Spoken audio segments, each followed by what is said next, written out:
Hello students, our today's topic is lines and angles. सबसे पहले हम देखेंगे what is the meaning of point. Point एक exact location बताती है किसी भी सरफेस पे। जैसे यहाँ ए पॉइंट बोला गया तो हम ए पे देखेंगे, बी बोला गया बी एकदम एग्जैक्ट पता चल जाएगा बी कहाँ है। और पॉइंट के कोई भी डायमेंशन नहीं होते। डायमेंशन मैंने उसकी ना लेंथ होती है, ना ब्रेथ होती है, ना हाइट होती है। अगला पॉइंट है लाइन। लाइन जो है एक स्ट्रेट पाथ होता है joining of two points. Line की कोई ब्रेथ नहीं होती, सिर्फ लेंथ होती है। लाइन को दोनों तरफ से एक्सटेंड किया जा सकता है, ए से भी बढ़ाया जा सकता है, बी से भी बढ़ाया जा सकता है। इट मीन्स लाइन की कोई फिक्स्ड लेंथ नहीं होती। आगे है लाइन सेगमेंट। सेगमेंट का मीनिंग क्या होता है? टुकड़ा। नाम से ही पता चल रहा है लाइन सेगमेंट, लाइन का टुकड़ा। यानी कि टुकड़ा है तो उसकी एक फिक्स्ड लेंथ होगी। फिक्स्ड लेंथ है तो दो एंड पॉइंट होंगे, जैसे कि इसमें दिखाया गया है। एक एंड पॉइंट ए है, एक बी है। रे, रे क्या होता है? रे एक पार्ट ऑफ लाइन है जिसका एक एंड पॉइंट होता है और एक तरफ नहीं होता, यानी कि इसे सिर्फ एक तरफ से ही एक्सटेंड किया जा सकता है। अगला पॉइंट है हमारे पास इंटरसेक्टिंग लाइन। इंटरसेक्टिंग लाइंस, दो लाइंस में अगर एक कॉमन पॉइंट हो तो उन्हें बोलते हैं इंटरसेक्टिंग लाइंस। जैसे कि आपको दिख रहा है रेड डॉट ई पॉइंट, ये दोनों लाइंस में कॉमन पॉइंट है और इस पॉइंट को क्या बोला जाता है? Point of intersection. Concurrent lines, अगर मोर देन टू, थ्री और मोर देन थ्री लाइंस में एक कॉमन पॉइंट हो। यहाँ पर जैसे ई पॉइंट दे रखा है, जो लाइन ए बी और सी तीनों में कॉमन है, तो इसे बोला जाएगा पॉइंट ऑफ कंकरेंट। और ए बी सी को क्या बोला जाएगा? Concurrent lines.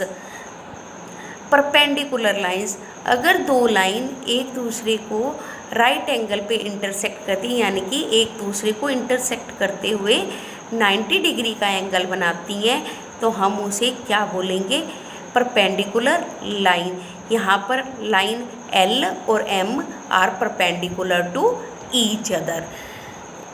एंगल, एंगल क्या होता है? एंगल होता है हमारे पास, एंगल के अंदर एक वर्टेक्स होता है जिसे हम कॉर्नर भी बोलते हैं, और दो आर्म्स दिख रही हैं। इन दोनों आर्म्स के बीच में जो टर्न आया है, जिसे एरो से शो किया गया है, उस टर्न को एंगल बोला जाता है। तो एंगल की डेफिनेशन क्या हुई?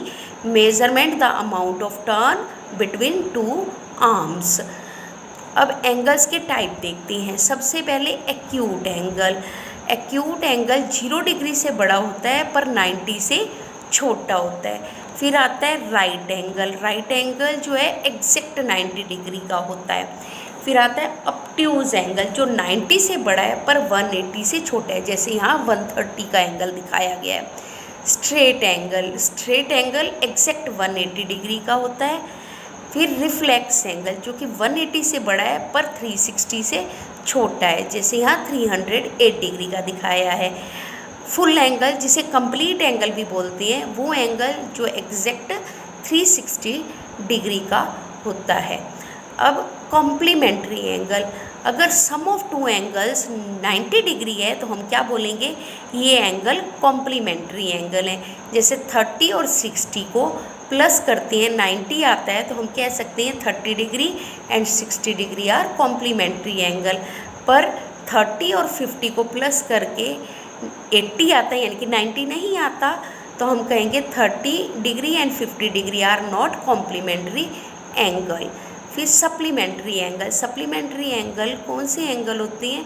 वो दो एंगल जिनका सम 180 डिग्री होता है। जैसे 75 डिग्री और 105 डिग्री को प्लस किया 180 डिग्री बना, तो हम कह सकते हैं 75 डिग्री और 105 डिग्री आर सप्लीमेंट्री एंगल।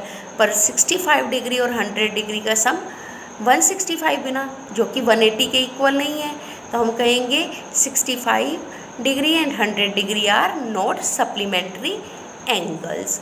अब वर्टिकली अपोजिट एंगल, जब दो लाइन एक दूसरे को इंटरसेक्ट करती हैं, अपोजिट साइड में जो एंगल बनते हैं वो इक्वल होती हैं और उन्हें वर्टिकली अपोजिट एंगल कहा जाता है। जैसे एंगल एम और एन को ब्लू कलर किया गया है, ये दोनों वर्टिकली अपोजिट एंगल हैं और एंगल एम एंगल एन के इक्वल होगा। ऐसे ही ए और बी को येलो कलर किया गया है और ए और बी भी वर्टिकली अपोजिट एंगल हैं और हम कह सकते हैं angle A equal to angle B.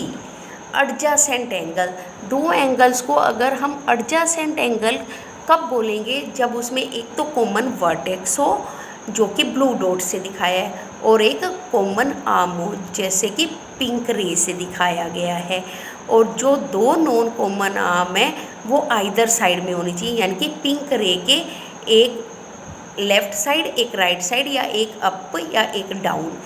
तो इसलिए हम कह सकते हैं एंगल सी और एंगल डी एडजेसेंट एंगल हैं। और दूसरी तरफ ही मैंने दिखाया एंगल ए और एंगल बी एडजेसेंट नहीं है। क्यों नहीं है?